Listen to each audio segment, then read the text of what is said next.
Hello guys, welcome to my channel H N classes. तो हम लोग क्वेश्चन सॉल्व कर रहे थे, है ना, based on Archimedes principal and law of flotation. ठीक है, तो हमने दो क्वेश्चन ऑलरेडी कर चुके हैं और आज ये थर्ड नंबर क्वेश्चन है। ठीक है, तो मैं नहीं कहूँगा कि ये इजी क्वेश्चन है, ये एक्चुअल में एक खतरनाक क्वेश्चन है। ठीक है, जब आप क्वेश्चन को पढ़ोगे आराम से समझ में आ जाएंगे क्या कितना मतलब खतरनाक क्वेश्चन है। ठीक है, लेकिन डरने की कोई ज़रूरत है नहीं। ठीक है, मैं अच्छे से एकदम बेसिक से चीज़ों को समझा दूंगा, एकदम इजी कर दूंगा क्वेश्चन आपके लिए। ठीक है, तो आप लोगों को लास्ट तक क्वेश्चन को देखना है, तो एक बार पढ़ लो क्वेश्चन को। ठीक है, तो क्वेश्चन में क्या बोला गया, आपको क्या पूछा गया कि एक गोल्ड पीस है। ठीक है, मतलब मान लेते हैं एक इस तरह से एक गोल्ड पीस है, गोल्ड की टुकड़ा। ठीक है, तो ये जो गोल्ड की टुकड़ा है, इस गोल्ड की टुकड़ा को मेजर किया गया कहाँ पे, एयर, मतलब ये जो नॉर्मल एयर है यहाँ पे मेजर किया गया। ठीक है, जब इसको मेजर किया गया, इसका मास कितना आया, इसका मास आया 38.250 ग्राम। ये इंफॉर्मेशन आपको क्वेश्चन में दिया गया। ठीक है, और जब इस गोल्ड पीस को वाटर पे रख के, वाटर के अंदर इस गोल्ड पीस को रखा गया, ये वाटर है मान लेते हैं। ठीक है, तो वाटर के अंदर गोल्ड पीस को ऐसे रखा गया, ऐसा नहीं बोला कि ये स्फेरिकल है या कुछ है, जस्ट टुकड़ा बोला गया। ठीक है, तो हम लोग ऐसे ही मतलब इमेजिन किया इस टाइप की होंगे शेप। ठीक है, तो शेप से कुछ लेना देना है नहीं इस क्वेश्चन में। ओके, तो अभी देखो, जब गोल्ड पीस को वाटर के अंदर रख के मेजर किया गया, तब उसकी मास कितना आया, उसकी मास आया एम डैश जो है 33.865 ग्राम। ठीक है, तो एयर की केस में यहाँ पे जब मेजर किया गया मास आया एम, और यहाँ पे मेजर किया गया तो मास आया एम डैश। ठीक है, तो ये इंफॉर्मेशन हमें दिया गया। तो ऑब्वियस सी बात, जब आप एयर पे कोई चीज़ को मेजर करते हो तो उसका मास ज़्यादा आते हैं, है ना, मतलब जो वेट होते हैं वो ज़्यादा आते हैं कंपेयर टू, ज़्यादा मतलब एक्चुअल होते हैं कंपेयर टू जब आप वाटर के अंदर उसी चीज़ को मेजर करोगे, है ना।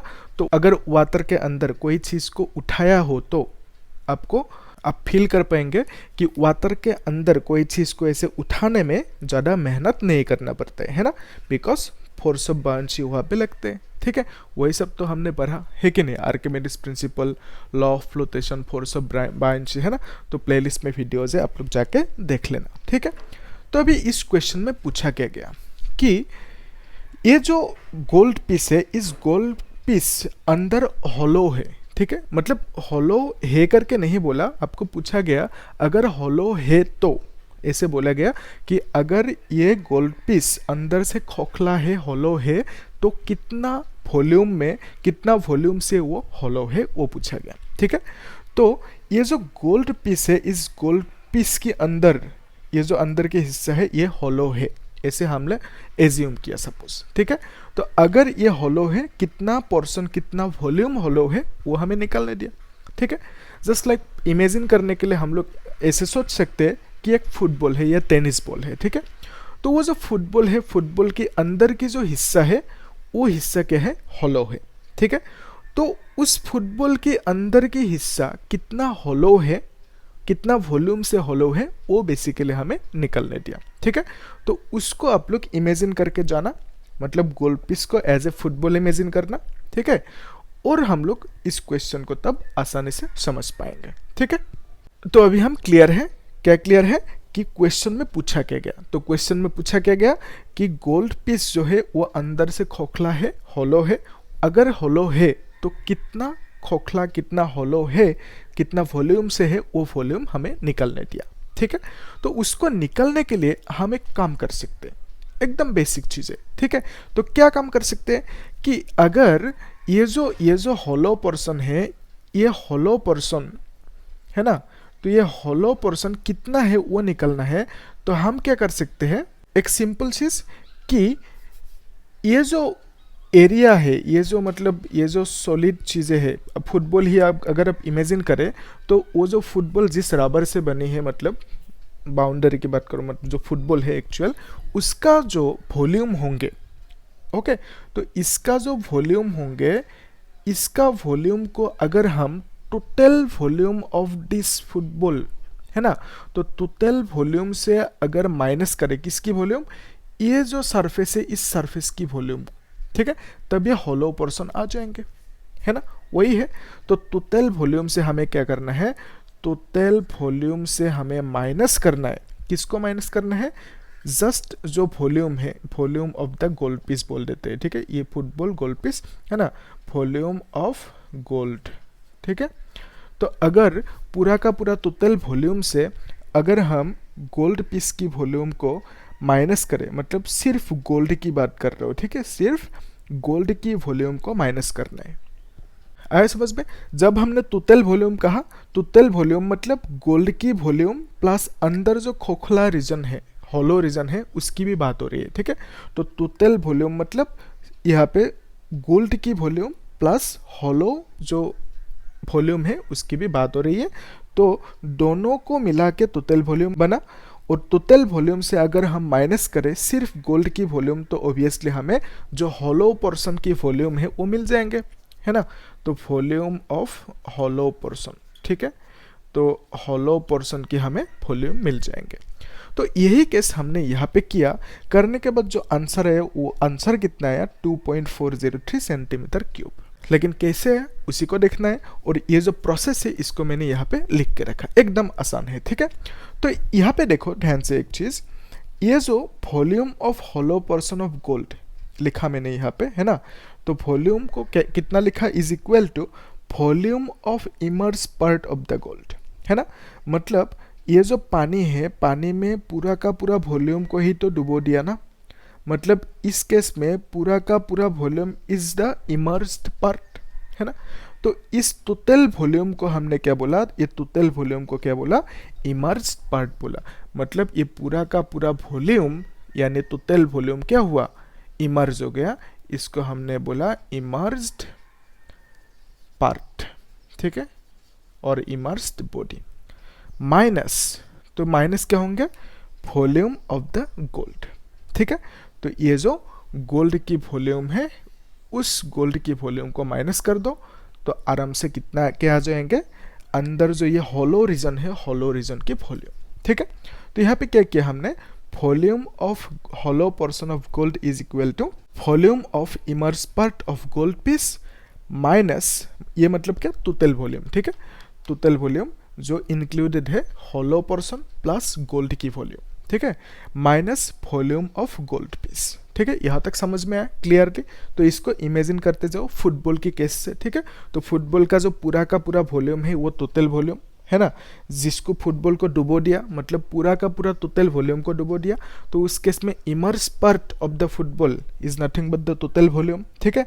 तो टोटल वॉल्यूम को इमर्स पार्ट लिखा माइनस, तो वॉल्यूम ऑफ गोल्ड मतलब जो फुटबॉल की रबर मटेरियल की जो वॉल्यूम है, ठीक है। तो यहाँ पे ऑब्वियसली गोल्ड केस है, तो गोल्ड की जो वॉल्यूम होंगे हमने यहाँ पे लिख देंगे इसे वॉल्यूम ऑफ गोल्ड, ठीक है। यहाँ तक समझ में है। तब हमें क्या मिलेंगे, volume of hollow portion, volume of hollow portion, ठीक है। तो ये हमें मिल जाएंगे। तो अभी हमारा टास्क क्या है, हमारा टास्क है volume of immersed part of gold piece निकालना है और वॉल्यूम ऑफ गोल्ड पीस निकालना है, ठीक है। तो इमर्स पार्ट की वॉल्यूम आया इतना और जो वॉल्यूम ऑफ गोल्ड पीस है इतना आया, लेकिन कैसे आया उसी को हमें फाइंड आउट करना है, ठीक है। एकदम आसान है अभी। तो मेन पोर्शन, मेन कहानी हमारे समझ में आ गया, और बाकी ये जब चीज़ें हैं ये एकदम आसान है, ठीक है, कर लोगे आप लोग। और एक चीज़ मैं यहाँ पे बता दूँ, अगर मैं यहाँ से एकदम शुरू करके इसे इस तरह से समझाता है ना, तो फील नहीं आता, लेकिन अभी हम मेन पार्ट जब समझ लिए तो बाकी आसान हो गया, है ना। इसलिए बोलते हैं ना, चीज़ों को टेक्निकली थोड़ा सा स्ट्रेटेजिकली समझना होता है, ठीक है, तब आसान हो जाते हैं और फिजिक्स बोर नहीं लगते हमें। तो आप लोग भी कभी अगर दूसरों को, किसी और को, अपना दोस्तों को या छोटे भाई बहन को समझाना है तो इस तरह से टेक्निक से चीज़ों को समझाना, ठीक है, तो मज़ा आ जाएंगे, है ना। ओके, तो अभी देखो हमारे क्वेश्चन में क्या इन्फॉर्मेशन दिया गया, density of pure gold rho is equal to 19.3 gram centimetre inverse cube. तो ये सब हमें मालूम है, क्वेश्चन आपने पढ़ा है, ठीक है। तो उस क्वेश्चन में ये डेंसिटी हमें गोल्ड की दिया गया, ठीक है। और जो गोल्ड की डेंसिटी है उसको हमने क्या लिखा, रो, जस्ट मतलब डेनोशन। तो फिर मास ऑफ गोल्ड पीस कितना होंगे, कितना दिया गया, मतलब m is equal to this much. तो एयर पे जब अपने गोल्ड पीस को मेजर किया है ना, तो उस केस में गोल्ड पीस की मास कितना है, इतना सा ग्राम आया। ठीक है, तो अभी देखो हमें एक चीज मालूम है कि density is equal to mass by volume, है ना। तो डेंसिटी को हम रो लिखते हैं, density is equal to mass by volume. ठीक है, तो यहाँ पे वॉल्यूम इज इक्वल टू क्या होंगे, volume is equal to mass by density होंगे, है ना। तो volume is equal to mass by density होंगे। ठीक है यहाँ तक, ओके। तो देखो वॉल्यूम ऑफ गोल्ड पीस, जो गोल्ड पीस की वॉल्यूम होंगे, ठीक है। तो यहाँ पे टोटल वॉल्यूम की बात नहीं हो रही है, ठीक है। गोल्ड पीस की वॉल्यूम मतलब सिर्फ गोल्ड की वॉल्यूम, है ना, समझ में आया, ओके। तो अभी देखो इज इक्वल टू भी हमने समझा, भी लिखा, वॉल्यूम ऑफ गोल्ड पीस भी, तो यहाँ पे क्या होंगे, मास बाय डेंसिटी। तो मास कितना है गोल्ड की, मास इतना दे के रखा है 38 पॉइंट दिस मच, और डेंसिटी कितना है 19.3, ये हमें दे के रखा है। ठीक है, तो अभी देखो जब इन यूनिट्स को कैंसिल आउट करोगे, जी कैंसिल हो गया, ग्राम ग्राम, तो सेंटीमीटर इनवर्स क्यूब ऊपर जाएंगे तो सेंटीमीटर क्यूब हो जाएंगे। ये पता है आप लोगों को, एकदम आसान है ना। तो अभी देखो इसको जब कैलकुलेट करोगे, डिवाइड करोगे, करने के बाद आंसर कितना आएंगे, इतना आएंगे। तो ये जो आंसर आया, तो ये आंसर क्या है, ये है वॉल्यूम ऑफ गोल्ड पीस। ठीक है, सिर्फ गोल्ड की वॉल्यूम। ठीक है, तो वो मैं चीज बार बार बोल रहा हूँ, टोटल वॉल्यूम मतलब गोल्ड की वॉल्यूम प्लस अंदर जो होलो रीजन है, खोखला रीजन है, उसकी भी वॉल्यूम इंक्लूडेड है। ठीक है, तो गोल्ड की वॉल्यूम मतलब सिर्फ गोल्ड की वॉल्यूम, अंदर खाली जगह की वॉल्यूम इंक्लूडेड नहीं है। ठीक है, ओके। तो अभी देखो यहाँ पे mass of gold piece in water, जब आपने वाटर के अंदर गोल्ड पीस को डाल दिया, तो उसके बाद उसकी जो मास आया, वो मास कितना आया, एम डैश हमने लिखा 33.865 ग्राम। ठीक है, तो वही मैंने बोला था, जब आप ऐसे ही नॉर्मल मेजर करते हो, तो उस केस में जितना मास आएंगे वाटर के अंदर जब मेजर करोगे, तो वहाँ पे उस केस में मास कम आएंगे। ठीक है, तो यहाँ पे नॉर्मली जब आपने मेजर किया, मास कितना आया 38 पॉइंट दिस मच ग्राम। ठीक है, जब वाटर के अंदर मेजर किया तो मास कितना आया 33 पॉइंट दिस मच, तो मास थोड़ा सा कम हो गया ना। तो ये जो मास कम हुआ because of up thrust, buoyant force की वजह से वो मास कम हुआ, एक्चुअल में कम नहीं हुआ। तो वाटर के अंदर जब मेजर किया हमें कम जैसा महसूस हुआ। ठीक है, क्योंकि हमें उठाने में मदद कर रहे कौन, अप थ्रस्ट। ठीक है यहाँ तक। तो नेक्स्ट स्टेप में क्या है, apparent loss in weight in water. अभी ध्यान से देखो, जो अपरेंट लॉस यानी अपरेंट वेट है वो क्या है, गोल्ड पीस की जो वेट है, एक्चुअल वेट है ना, जो है इतना सा, तो गोल्ड पीस की वेट माइनस वाटर में जो गोल्ड पीस की वेट है। ठीक है, तो जो गोल्ड की टुकड़ा है उसकी जो वाटर के अंदर मास था यानी वेट था, ठीक है, तो उसको अगर माइनस करोगे उसका ओरिजिनल वेट से, तो हमें क्या मिलेंगे, यहाँ पे कितना वेट लॉस हुआ है ना। एक्चुअल में ये क्या है, मास है, ये ग्राम है। ठीक है, तो ये ग्राम है, यहाँ पे मैं लिख देता हूँ, ये ग्राम है, इतना सा हमें दिया गया, और यहाँ पे भी ये क्या है, ग्राम, क्योंकि मतलब एक और है ना, एक्सेलरेशन ड्यू टू ग्रेविटी। ठीक है, तो यहाँ पे वेट ऑफ गोल्ड पीस कितना है, वेट मतलब मास इनटू जी, एम जी है ना, तो weight is equal to m g आया। ठीक है, तो गोल्ड पीस की ओरिजिनल वेट जो है इतना इनटू जी। ठीक है, माइनस एम डैश जी, ये क्या है, वाटर के अंदर जब गोल्ड पीस को रखा गया है ना, उस केस में जो वेट आया वो वेट कितना है, एम डैश जी। यहाँ तक एकदम क्लियर है। ठीक है, तो अभी आपने क्या किया, ये जो जी है, ये जी है एक्सीलरेशन ड्यू टू ग्रेविटी, जिसकी वैल्यू होती है 9.8 मीटर पर सेकेंड स्क्वायर। ठीक है, तो इस जी को कॉमन लिया यहाँ पे, लेने के बाद यहाँ पे एम माइनस एम डैश है ना, तो एम की जगह पे क्या लिखोगे, एम की जगह पे ये वैल्यू लिखोगे, है ना, ये तो देकर रखा है क्वेश्चन में। तो फिर एम डैश की जगह पे ये वैल्यू लिखोगे, एम डैश कितना आया, एम डैश है इतना सा। ठीक है, तो m माइनस एम डैश की वैल्यू कितना आएंगे, तो इतना सा आएंगे। ठीक है, तो यहाँ पे g मल्टीप्लाइड है, ये g क्या है, ये ग्राम नहीं है। ठीक है, मैं बार बार बोल रहा हूँ, ये क्या है, एसिलरेशन ड्यू टू ग्रेविटी, ठीक है। तो इसका मतलब mg मतलब वेट है, ठीक है। तो एक्चुअल में वेट की बात हो रही है, ठीक है। तो अगर मास का है तो लॉस इन वेट तो इतना हो गया, तो लॉस इन मास कितना होंगे, इतना सा होंगे, ठीक है। तो यहाँ पे हम लिख भी सकते हैं, तो लॉस इन मास, तो मास की कितना लॉस हुआ, दैट इज दिस मच, ठीक है, इतना सा, जी नहीं लिखना है तब, ठीक है। तो वेट की जब बात करोगे तो क्या लिखोगे, मास इंटू जी, mg, और अगर सिर्फ मास की बात करो तो जी नहीं लिखना है ना। ओके, तो यहाँ तक क्लियर है हमें, ठीक है। तो नेक्स्ट स्टेप में हमने क्या किया, वॉल्यूम ऑफ वाटर डिस्प्लेस्ड। तो वाटर डिस्प्लेस जब होंगे, मतलब जब इसको डुबोगे पानी के अंदर, पानी का लेवल थोड़ा राइज होंगे ना, है ना, तो पानी थोड़ा सा ऊपर जाएंगे, वही तो होते हैं ना। अब जब बाल्टी में एक मग या कुछ ऑब्जेक्ट को डुबो दिया तो पानी के लेवल थोड़ा ऐसे राइज हो गया, है ना। तो इस ऑब्जेक्ट को जब डुबोया तो लेट्स से पहले जो पानी था यहाँ तक था, ठीक है। तो द मोमेंट आपने इस ऑब्जेक्ट को डुबोया तो पानी की लेवल इतना तक राइज हो गया। तो ये जो हिस्सा है ये क्या है, ये है राइज इन वाटर लेवल, ठीक है। तो अभी देखो वॉल्यूम ऑफ वाटर डिस्प्लेस्ड, तो ये जो वाटर है इसको हम डिस्प्लेस वाटर बोलेंगे।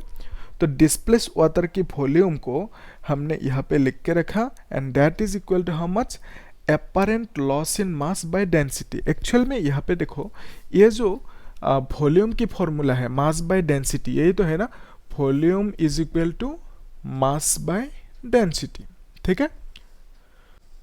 तो अभी देखो, तो वॉल्यूम किसका, ये जो वाटर डिस्प्लेस हुआ इसका वॉल्यूम, ठीक है।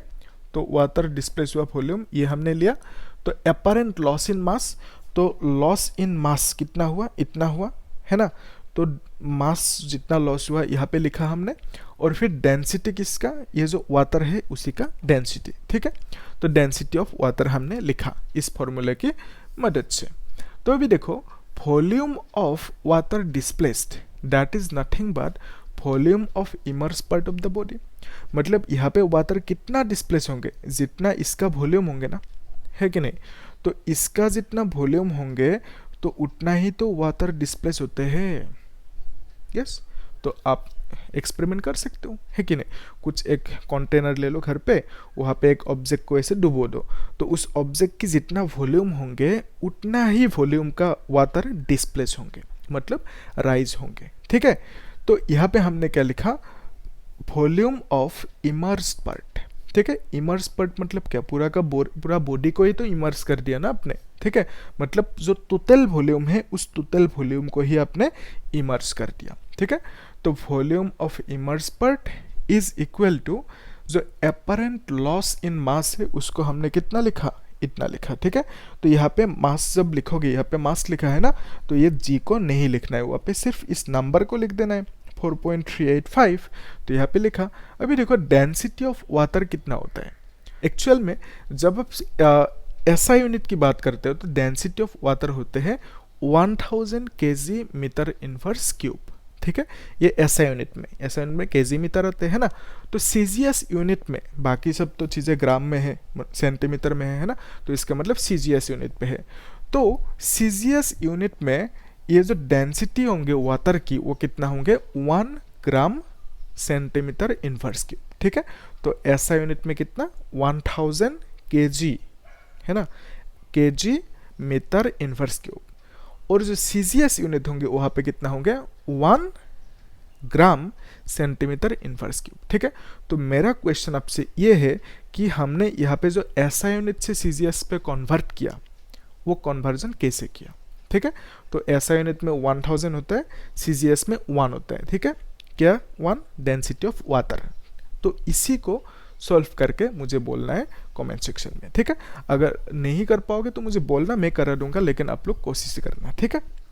तो अभी हमें क्या मिला, वॉल्यूम ऑफ इमर्स पार्ट, मतलब ये जो बॉडी है ये बॉडी पूरा का पूरा तो इमर्स्ड है ना, मतलब इसकी जो टोटल वॉल्यूम है ना, इमर्स पार्ट की वॉल्यूम वो कितना आया, इतना आया, ठीक है।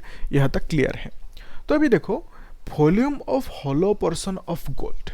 तो हॉलो पोर्शन ऑफ गोल्ड वही जो हमने पहले समझा, that is equal to volume of immerse part मतलब total volume divided by volume of gold. ठीक है, तो एक चीज़ मैं बार बार बोल रहा हूँ, वॉल्यूम ऑफ गोल्ड मतलब क्या, इस हिस्से की बात हो रही है। ठीक है, अंदर जो खोखला रीजन है उसकी बात नहीं हो रही है। तो वॉल्यूम ऑफ गोल्ड मतलब प्योर गोल्ड की बात हो रही है। ठीक है, ओके। तो हमने यहाँ पे क्या पाया, इतना ये जो volume of immerse part of gold है वो कितना आया 4.385। ठीक है, और जो वॉल्यूम ऑफ गोल्ड पीस है वो कितना आया था 1.982। ठीक है, तो ये सेंटीमीटर पे था, सेंटीमीटर क्यूब होंगे। तो जब माइनस करोगे तो आंसर इतना आएंगे। और ये क्या है, यही है जो हॉलो पोर्शन है, उस हॉलो पोर्शन की वॉल्यूम। ठीक है, तो हॉलो पोर्शन की मतलब ये जो क्वेश्चन में पूछा गया कि अगर वो गोल्ड हॉलो है, अंदर से खोखला है, तो उस केस में कितना वो हॉलो है वो निकालने दिया। ठीक है, तो वही हमने निकाला कि इतना सा वॉल्यूम का गोल्ड हॉलो है। ठीक है, क्लियर है यहाँ तक? Okay good. तो इस तरह से समझना होता है चीज़ों को, आराम से कर पाओगे। और एक चीज़, अब एक काम करना ना, वीडियो को पॉज करते करते लिखते जाना। ठीक है, चीज़ों को एकदम थोड़ा सा चीज़ों को धीरे धीरे डाइजेस्ट करते जाना। ठीक है, तब मतलब ज़्यादा लॉन्ग टर्म के लिए आप लोगों को याद रहेंगी ये चीज़। ठीक है, तो हम लोग नेक्स्ट क्लास में जो टॉपिक पढ़ेंगे वो होंगे फिस्कोसिटी। ठीक है, तो उसके बाद देखेंगे कोफिशिएंट ऑफ फिस्कोसिटी क्या है, ये सब चीज़ें एक एक करके देखेंगे। ठीक है, और मैं एक चीज़ बोल रहा हूँ, जो हम लोग बुक फॉलो कर रहे हैं यहाँ पे वो है SL अरोरा। ठीक है, तो एकदम पहला बिगिनिंग से हम लोग चीज़ों को एक एक टॉपिक को पढ़ा है यहाँ पे, और हम लोग पढ़ेंगे, एक एक टॉपिक को कवर करेंगे। ठीक है, तो आप लोग भी वो बुक ले सकते हो, आराम से वहाँ से पढ़ सकते हो। ठीक है, ओके, थैंक यू।